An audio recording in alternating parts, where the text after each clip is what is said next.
tanong akong follow-up doon sa sige. kay Janice eh. Yung ano, yung pagiging parent, nagagawa mo ngayon sa mga apo mo. Doon na pumasok. Doon na. Parang, tsaka doon ko na rin nabibigay attention. Gusto mo sundan pa yung emosyon, ikaw wala iinis ako sa iyo. Tumigil na nga ako eh. Ano Pero, yung apo mo, Kuya Dick? Ano mo saan? pabangkin, sa mga pamangkin. Parang, sa akin nila binibigay pag Friday, Saturday, Sunday. Ilan yun? Sa ngayon, dalawa, pero meron pa, marami yun, di ba pa? I'm sure ikaw nagpaaral lahat. Hindi naman. Pero yung time lang, yun lang ang hiningi ko sa mga pamangkin. Pero ano ba Kuya Dick? Ikaw ba yung personal preference mo na wag nang maghanap kung sino lang yung darating? Kasi Janice, di ba, ewan ko kung alam niya naman that like ko. Hindi naman tinago yan. Pag-girlfriend naman ako, lahat yun. Tumagal din naman kami, parang I go out, ipag-date, parang ganyan.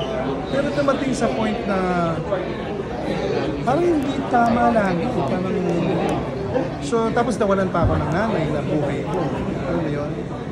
Ayun, mula noon, parang hindi na ako ang tawag mo doon, yung ganap, or may tawag pa doon eh.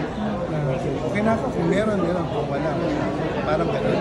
Siyempre, very honest ako sa'yo kanina na ayun pa rin ako, di ba, pag gabi, parang hirap.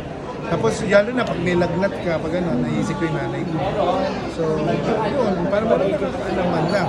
Hindi ko pa naman ugali talaga na, there was a time, taga na to, nag-high blood ako, nagpa-check up ako. Hindi alam ng pamilya ko. Hindi ako masumbong, hindi ako masabi. Huwag ganun, papaalam mo. Sinasabi nga sa akin. Pero parang ayoko na rin silang istorbohin. Kasi nga, kilala ko rin yung mga kapatid ko. Kasi youngest ako eh. Alam ko ako yung pinakamatapang sa lahat. Lahat nervyosa. Pagdating sa health, na-aksidente ako noon, nabunggo ako noon, umikot-ikot yung kotse. O, nasa operating room ako, tumatakbo sila, nagsisigawan sila. Anong ginawa ko? Tumayo ako. Okay ako, nag-comedy ako. Pero dumudugo yung tuhod ko. Na-aksidente ako. 3 turns yung sa Kamyas. Sa Anonas.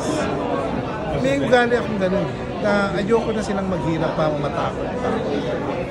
Ako na lang dadalhin. So, kaya kong dalhin yung sarili ko sa ospital. Parang nasanay akong mag-isa. Nasanay ako. Which is very bad. Kasi si V ayaw niya. Yung nasasanay daw tayo.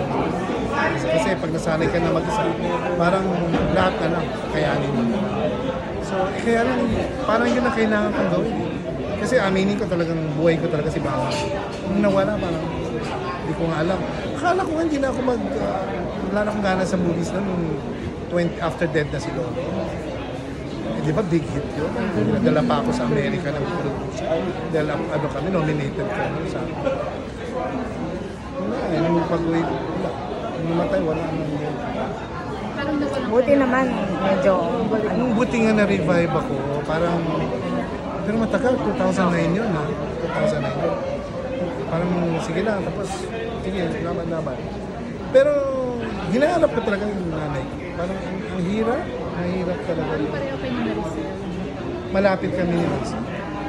Pagdating sa nanay, malapit kami ni Maricel. Si B kasi happy, ano yun. Iba pagdating sa... Pero mas tumatanda ako, mas nalalaman ko yung importansya ng nanay. Buti na lang naging mabait na. Kasi kung hindi siguro nagsisisi ako.